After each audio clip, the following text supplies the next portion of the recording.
What if Spider-Man Brand New Day wasn't just a cool idea, but a full D&D one-shot your table could play tonight? Today we're brewing Spider-Man into a complete one-shot, breaking down the design, the drama, and the decisions that make it work at the table. Ever wonder how to run a Spider-Man one-shot? We'll show you how to do it. After all, this is how we brew it. Homebrew is where the heart is. It's where dungeon masters, murder hobos, dice goblins, and chaos gremlins come together to turn big ideas into unforgettable adventures. So how do you take that spark, a setting, a villain, a mechanic, and turn it into something that actually works at the table? It's simple. We brew it. We've got 6 simple categories to walk through designed to help you build campaigns that capture the feel of your favorite worlds and IPs. And today we're talking about Spider-Man Brand New Day. But first today, Taylor, our sponsor is Chaotic Studios, so I'm going to challenge you to do this ad read as if you were a character in the movie that was just released this last weekend. I don't know. Can I do a Queen's accent? I think you should do it. I think because you could do a Queen's accent. I could do a New York accent? You should do it. Okay, here we go. Today's episode is sponsored by Chaotic Studios. Not sponsored by Order, sponsored by Chaos. Perhaps Mysterio. He's pretty chaotic. You think your campaign has enough chaos? Please. Chaotic Studios looked at normal tabletop accessories and said, what if we made them cooler? Need gorgeous dice? They've got them. Dice towers, absolutely. Beautiful 3D minis. Yep, custom printed creations for your table. They'll make them. Coasters worthy of protecting the sacred gaming table, of course. They even have a subscription box because apparently unleashing fresh chaos on your doorstep once wasn't enough. If it belongs at a tabletop, there's a decent chance they've already made it. And if they haven't, they can probably invent it by next Tuesday, like one of those inhibitors in the movie. Oops, spoilers. Use our affiliate link to get 10% off your order and help support the show. Chaotic Studios, embracing tabletop chaos so your party doesn't have to. Although, let's be honest, they still will. There you go. Thanks again to Chaotic Studios for sponsoring the show. Now, let's get into it, Taylor. This is exciting because this is one of the first Brew It episodes where we actually watched the movie and are releasing it we're recording after we watched the movie for the very first time. So before we even get into base build, Taylor, I want to ask you, what did you really think about the movie? We haven't really talked about this. We saved it for the podcast. I thought it was. I actually did think it was good. I thought it was a good movie. I will say this: it's not my favorite out of the Tom Holland Spider-Man movies. But it was a good one for all intents and purposes. I think it was a slower movie. It felt like, I don't know how else to put this. The movie felt tired. And I will say, obviously Spider-Man is going through a lot in this movie. And he's struggling with the way he's changing on the inside, et cetera, and the way his life has changed on the outside. I think because he as a character is exhausted. The movie itself felt a little exhausted, which maybe that's the point, is that we sit in that with him. Yeah. Do you think no? You might be being kind to the writers. That's their intention. I don't know. I mean, we never know truly unless we sit down with them. Right. Right. Or they say that in an interview. My biggest takeaways was they cut the action stunt double budget by a lot and no CGI because there was not a lot of fancy acrobatics or crazy fight sequences. I feel like, and for the record, everybody, because we're going to be making a one shot, this just came out, etc. And we actually watched the movie, there will be some spoilers in this. And it's just for the record, just in case you couldn't have surmised that yourself. But I think the fight in the prison with all the electro stabs and stuff, I was like, this fight feels like we're kind of playing like Red Rover, but with shock sticks. That's kind of what the fight sequence was. And I was like, okay.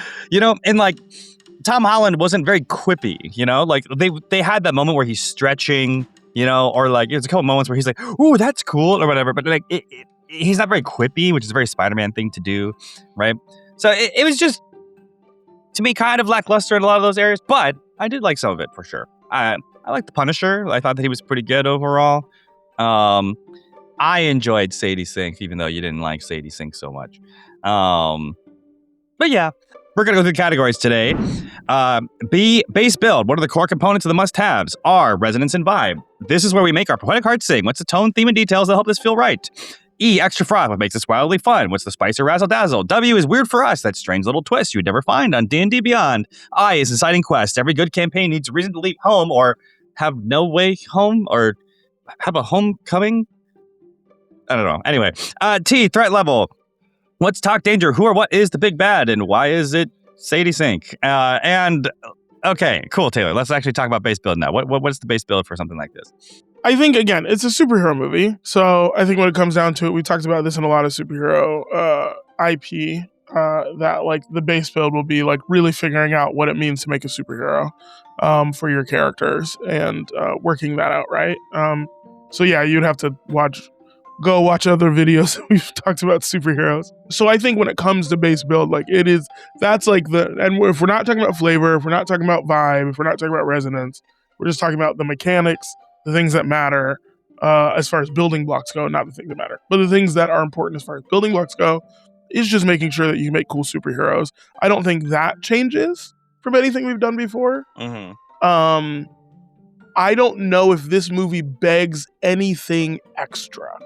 Except maybe, again, and this is unfortunately, like we always do, jumping into a different category entirely. Yep. This might be a little bit of extra froth. I would say something you could incorporate for base build as a mechanic is mechanicalizing damage control and how they see you as a superhero. Your relationship with damage control could be something. We might have brought this up in a different video, but like I always like the idea of mechanicalizing the view of the public as far as being a superhero. And I think with this movie, your relationship with damage control actually is important because you are trying to find information, and damage control has that information. Also, the relationship with the police force is important. There's a point when, again, we've already said spoilers, there's a point when Spider-Man literally almost loses his relationship with the police because he hurts a police officer for the first time and almost kills them. So I think if we want to mechanicalize relationships to police, to damage control, that would be interesting as far as base build goes. Again, that's more of a me thing, but that is something I would include in base build to make this more specific to this type of Spider-Man movie. Yeah, so this Spider-Man movie, Brand New Day, is incorporating a bunch of important plot lines that have gone through Spider-Man's history, right? The memory wipe is the implications of this memory wipe that happened in the previous movie, No Way Home, is a classic Spider-Man thing where Spider-Man reveals himself, someone reveals his whole thing to the world, and then somehow everyone's memory gets erased through this, usually through someone who's psychic or through magic, like Doctor Strange. And now he's dealing with the implications of that. And again, as we talked about in our character focus, one of the main things for Spider-Man is that he always kind of has to be struggling, or it's not interesting, or it's not Spider-Man. He's the everyday guy who's struggling, has these powers, but it's not, his powers don't solve his life problems. It actually creates more life problems for him, and he has to overcome those and choose goodness and justice and being responsible to do a good thing in this era of stuff, like despite the struggle. So that's like the essential Spider-Man story, no matter what. This movie does do that through the memory wipe, through these things, and the relationship he has with damage control and the police are a reflection of that. So I think the only thing I would add on top of that, because I do actually think this is pretty important for Spider-Man Brand New Day, is they sort of do Black Suit Spider-Man without the black suit by having him have his arachnid hormones / he's a mutant apparently, his mutation in his DNA, right, start to manifest, and he becomes an adult spider for the first time, and he like gets the black eyes and starts beating people up and has like rage issues and stuff, and like it's like a metaphor for his emotional repression that he's been blocking off for the last 4 years because he can't kiss Mary Jane anymore, and also he misses his friend Ned. So like that would also be a mechanic for me as well. Like I would want to mechanicalize that journey for him is a big part of the movie. So like if you could have a scale of like almost like in Mass Effect, you can choose Paragon or Renegade, or like something like that. Or one really thing that makes me think of is in Masks, my favorite superhero system. There's a character called the Nova who is just not trying to activate their powers or tap into anything that they're doing, because if they do, a monster will be unleashed, right? And they'll get too strong or too big. That sort of mechanic can be something that inspires us here too. But that was the thing I would want to mechanicalize as well. All three of those things. Yeah, I would take, if you were going to mechanicalize because basically it's just like him on the verge of becoming Man Spider the entire time, which I will say is disappointing that he doesn't. But I know, because that would have been a nice thing to see in the movie. Anyway, that bygones be bygones. But I think a great way to mechanicalize that is honestly to take the rage mechanic as a barbarian and put it in the hands of the dungeon master, as far as just flipping it on its head, as far as oh, if you are going to attack, or if you're going to use your powers, you're gonna incur, you might become enraged, and depending on a certain DC or something, or a roll. That's pretty easy. Now, something we forgot to touch on, Kyle, is the idea that the movie, we always bring this up when it comes to superheroes, is that we're in a way talking about one person, right? So as far as how do you think we would actually what is the idea, or this might be base build as well, of making this something multiple people could actually play? Right. So this is always the issue with superheroes, because they're meant to basically be a solo story, unless you're literally doing the Avengers. Actually, doing the Avengers for a D&D thing is much easier than doing this. I think there are a couple supporting characters we do have here, though. We do have the Punisher character who's there to help. We do have the mundane people of the police and the and Mary Jane and Ned who are around. We do have these people, but this is a decently solo Spider-Man movie for the most part. So I think the question I would reflect back to you, Taylor, is do we want this to be do we want to build it as if it's a solo story pretty much? Or are we going to just try and move farther away from the premise of the movie because we want to be able to include a party? I think in general we want to include a party. Yeah, I think so. Okay. I think with every one shot, I think we've tried to figure out how to make it more than one person. Right. So, because a one shot doesn't mean one person. It means a single small story. Then this would get into a little bit of our opinions on the movie too. Then I would try and fix the movie. I think we should have the ability, because we did not get it, of Spider-Man, Jean Grey, Punisher all working together. / I was looking forward to in the prison being Daredevil and him getting unlocked and freed and go and do all that sort of stuff. So to me, that's the sort of stuff we should have, a team up moment, and we can do some flashbacks to stuff that's been going on beforehand. That's how I would want to start the narrative in the first place, perhaps. This is getting into inciting quest as well, but maybe we open it up to with the very first scene is the fight in the prison itself or something like that, Sure, yeah, I think that might be fun. I think to your point, I think we do have some side characters already there. So the Hulk is there, Punisher is there. That's with Spider-Man, it's already 3 people. And then you could throw in the cop, you could throw in if you want to shift it a little and have Jean Grey be a playable character in which she asks for help as opposed to is the bad guy. Right. That could be interesting. Of having the Jean Grey character get kidnapped halfway through after asking for help. And what I will say is all 4 of those characters have that inner rage mechanic type deal that are is for each of them. Jean Grey is trying to not overload her psychic powers to destroy the world, basically. Obviously, the Hulk is basically the same, and then the Punisher is a little less of this, but he doesn't only have rage issues. So like we could kind of apply it to him slightly tweaking, and then Spider-Man has the one we just built. So I think that would actually make the most sense just from the fact that we built mechanic that way. And then one of them is going to get captured at the minimum early on, or like co-opted in some way, shape, or form. Mm-hmm. Yeah, I think that would be good. Okay, cool. So we've got those 4 characters. We've got the mechanicalization of rage as like an anger, like inner monster mechanic that we can kind of apply to all of them with some slight tweaks. How would you tweak it for each of the characters in theory? Like Spider-Man, we can kind of just do the straight up rage. We could actually probably the Hulk. We should just do the straight up rage mechanic. Mm-hmm. For Spider-Man, Punisher, and Jean Grey, well, how do we switch it up? I think just stick to what's in the movie. Honestly, I would just steal from the movie. For Spider-Man, I think it's just like you said. For Hulk, rage is just rage. Whatever the rage mechanic is in D&D, you can stick to that. For Spider-Man, I think just tweak it so that everything is the same except his web slinger ability is shifted. If you want to look at how we built Spider-Man as a character, watch that video. But his web slinging maybe becomes more specific to and stronger, but more specific to only certain kinds of web slinging, as opposed to what he can really do with his mechanical tools.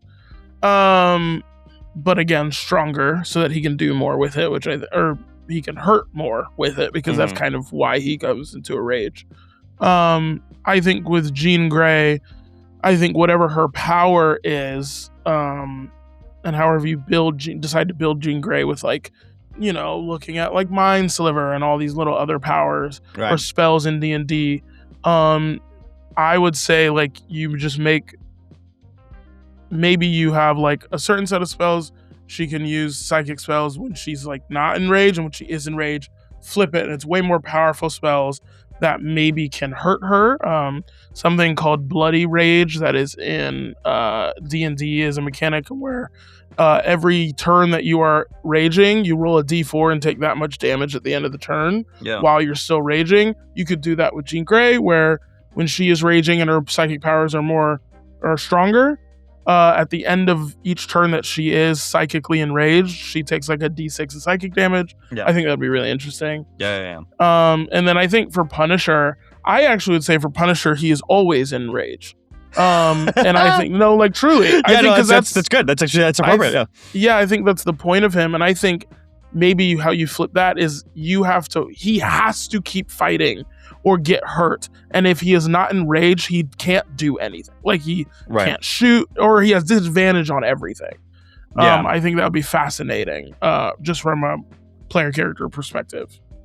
No, that is thematically so correct for Punisher too. That's the kind of the whole piece. Because Hulk just never wants to rage, but gets like serious buffs. Like I would also for the Hulk, like Hulk rage has to give him like +4 to strength and constitution and like dexterity, just like, and like maybe you even give him penalties to intelligence and wisdom and charisma in those moments, you know? Yeah, because he would lose he gains the physical but loses the mental. Just to kind of make it even more pronounced and more Hulk-like. Okay, so then honestly, like I don't think the inciting quest is that hard to construct. I think pretty much like you can give them a little bit of an investigation of what is happening, like where is Jean Grey's sister, which is like the premise of why she's doing everything in the first place. She comes to them for help. She's like, where is Jean Grey's sister? You do the research, you find that out, and then you break into the military government complex and fight a bunch of people, and you're done, right? And then you find out her sister's, dead. Sad day. And I think that's pretty much all we need from a quest perspective. And you can build, if you want to build you build a dungeon that's got enemies and you have waves of enemies. You can do like a puzzle if you want to try and like open a vault or something like that, but nothing super complicated. For the resonance and vibe, we actually haven't touched on that much. How do we get the right feel for this particular one shot? So that is the hard thing, because again, I think this movie grapples with the idea of our view of ourselves, as far as like seeing ourselves or the power that we wield as something that is monstrous, something to be controlled and contained, as opposed to be something that is accepted, that we can learn from and work with. Yeah. I think it does touch a lot on emotion in a way. A lot. It touches a little, on emotion in a way. I think they could have done a better comp with that, of course. But I think the true lesson that should be gleaned from it is the idea of struggling with emotions and growing up, and complex emotions and hurt and pain and grief, and rage. Yeah. And how we learn to process these emotions appropriately, as opposed to shoving them down until they explode like a monster, like the Hulk.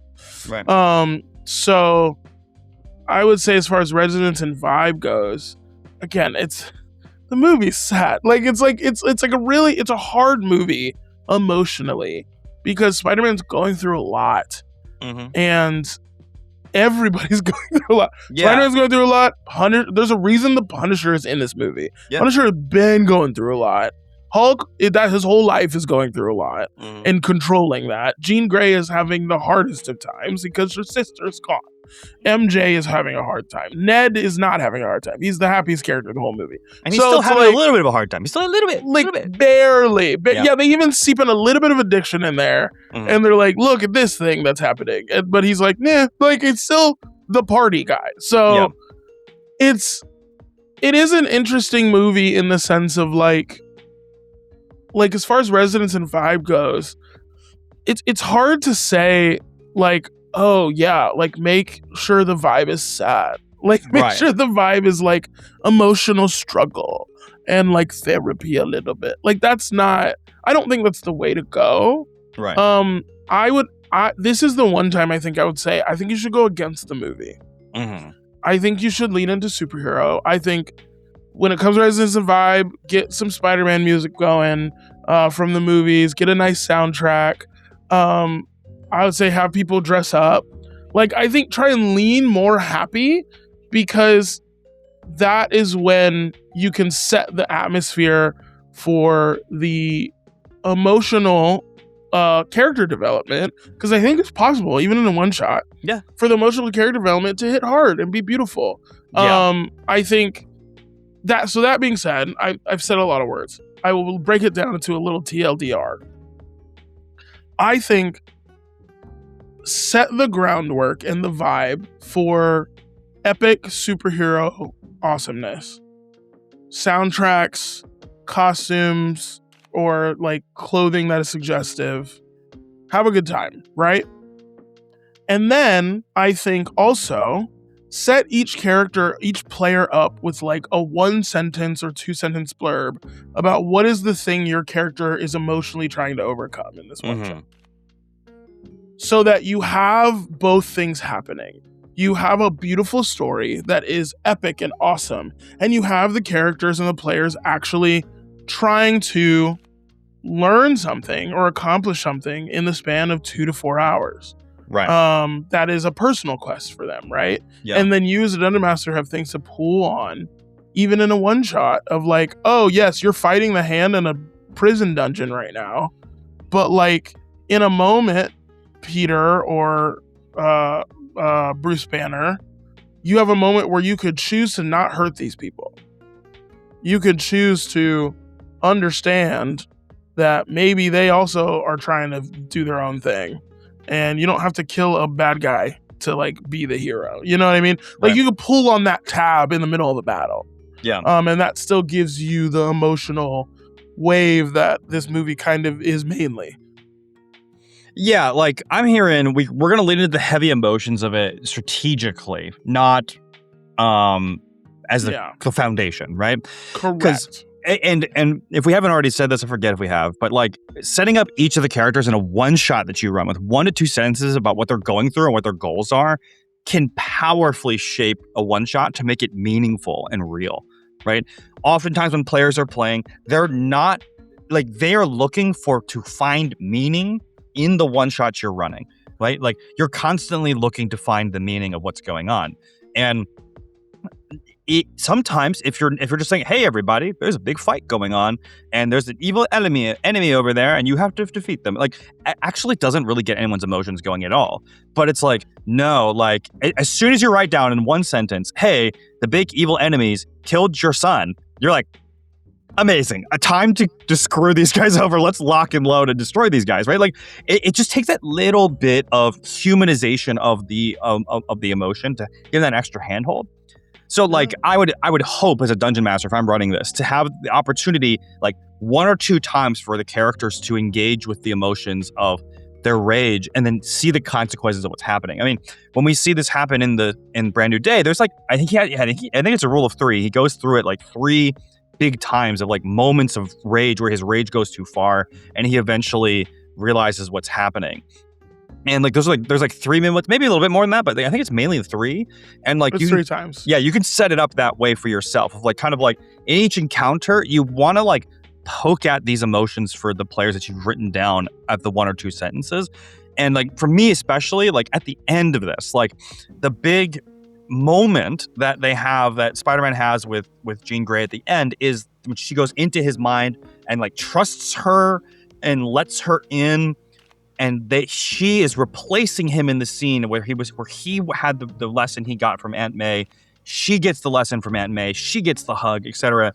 Like that moment at the end is that deep emotional thing that you could still achieve in this game, even without all the underlying undertones of sadness that you have. Because that is a powerful thing, because it's ultimately a decision for Jean Grey. Is she going to become the monster that Spider-Man has decided he can overcome himself? He has the moment earlier on of I'm both, and he becomes the adult Spider-Man spider guy, and he does the thing. And he like figures it out, and then it's the opportunity for him to offer that same choice to her. She ultimately chooses mercy and redemption and does not do that. So like you want to set up those types of moments that poke at these things. And so in that regard, what I would like to talk about actually then is that's actually what we're talking about now, is we're talking about the threat level, aka the enemies that we're going to face and the conflict and obstacles we're going to encounter, this is a weird episode, Taylor, because we're not going the normal progression. We actually like went all over the place. But for the threat level, right? Like what sort of enemies are we going to be putting in place, or obstacles we're going to put in the way in order to poke at these character emotional pieces? Because that's actually the important part. Yeah, I think the main enemy is damage control, honestly. Mm-hmm. I think that's who it is.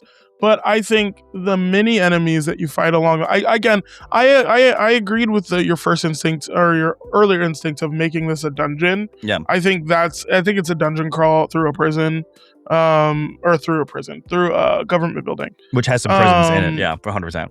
I think you combine both buildings for damage control, the office building and the prison building. Just combine them both. Make it a big dungeon that is damage control.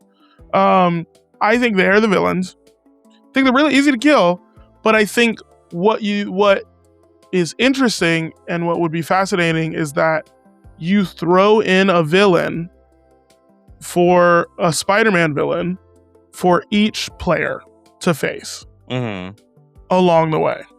That gives them a chance to have that moment of choice between leaning into the rage or leaning into humanity. Or not leaning into the rage or humanity, but leaning away from the rage or accepting it as a part of who you are. And processing that emotion healthily. So I think we throw in the Hand. I think we throw in Scorpion in the dungeon. I think we get Shocker.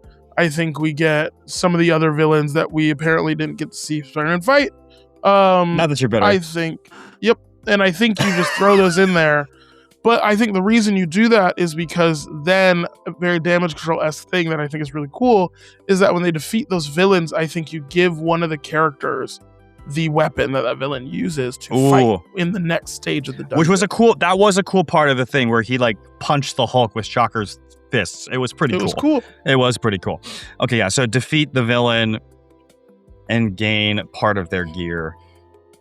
Yeah, because almost all of Spider-Man's villains that we have seen him fight, and or a lot of his iconic villains, are tech-based upgraded villains that have some sort of tech thing that they're fighting. Yeah. Yeah, like Dr. Octopus with his tentacles, the Scorpion with his tail, stuff like that.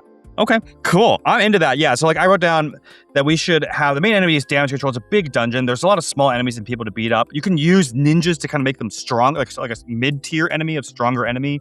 But then you have the Spider-Man villains to throw at each player who pokes at their emotions. And then you defeat the villain and gain a part of their gear, which is really cool.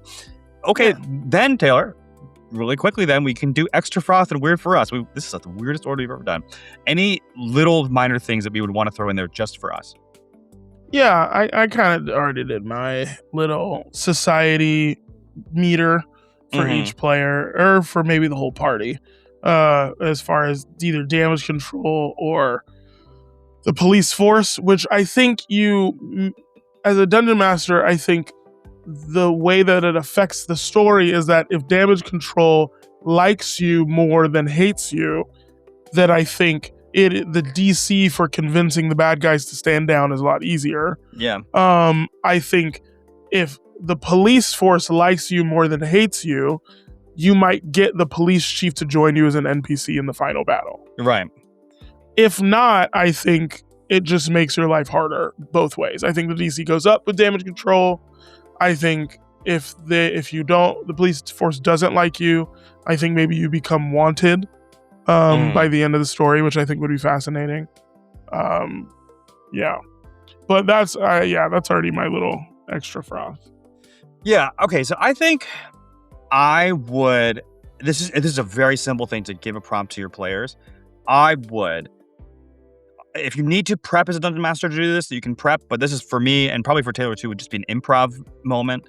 But I would prep a question to when they are going through one of their cycles of rage opportunities where they're like, are they going to kill this guy, or are they going to go too far, or whatever. Like, I want to ask the players what memory is going through your head right now. Like, what is this flashing you back to, right? Because we get these moments of Spider-Man in his rage, and he's like thinking about, like, I think there's even a montage where he's just thinking about the losses of all his friends and Mary Jane, and he's thinking about his Aunt May's death and all of this stuff that's going on in his backstory, and he like has that flashback moment. I feel like that would be a cool opportunity to give your players a chance to like really bring stuff to the table, but also will kind of hit that emotions a little harder. That's just my little thing. Prepare that, ask the question during those moments, and do it strategically. You don't necessarily need to do it all at once, right? But if it feels like it's a big moment for that particular player character, I would ask them what memory is going through your head right now, right? I think that would be a huge deal to kind of enhance the experience of what we're up to. Okay. Let's do our recap. So, if we want to do Spider-Man Brand New Day as a one-shot, we're going to first mechanicalize the monster mechanic of giving everyone some form of rage that they can, like, is semi-put in the hands of the Dungeon Master. The Dungeon Master is going to tell you, hey, you got to roll to not be in a rage, etc. So Hulk is just raging. He gets +4 to physical stats and -4 to mental, and that's to your stat bonus, not your ability score, but your ability, like the bonus. Spider-Man is just going to get stronger for web damage, so spell damage that involve webs and his powers.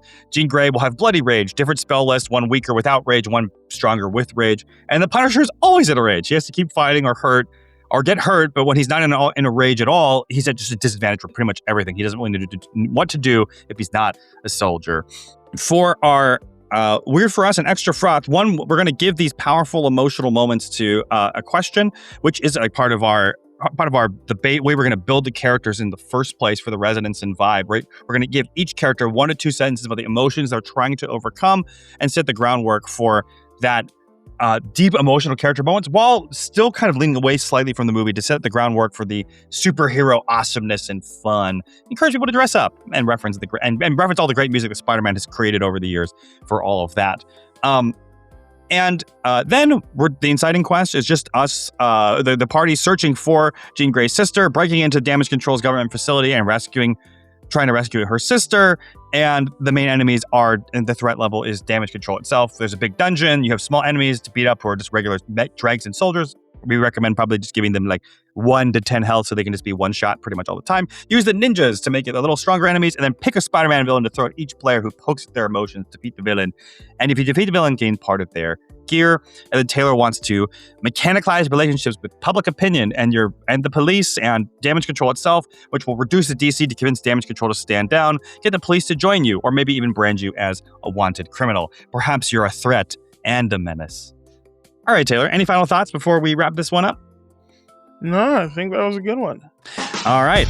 Then with the responsibility that we've been given, we can sign off, and we will thank you for watching this. You can like and subscribe for more content like this, and we'll see you in the next video. This is how we brew it. Jurassic Park, How to Train Your Dragon, The Princess Bride, Inception, Matrix, Mad Max, Fury Road, John Wick, Ghostbusters, Pokemon, Hunger Games. 28 days later. Hey there, just want to shout out to our patrons. Thanks so much for subscribing on Patreon and supporting the show. Thanks to Count Bubba, Fizz, Fedorva Will, Richard, Varner Jr., and Who's Scruffy Looking.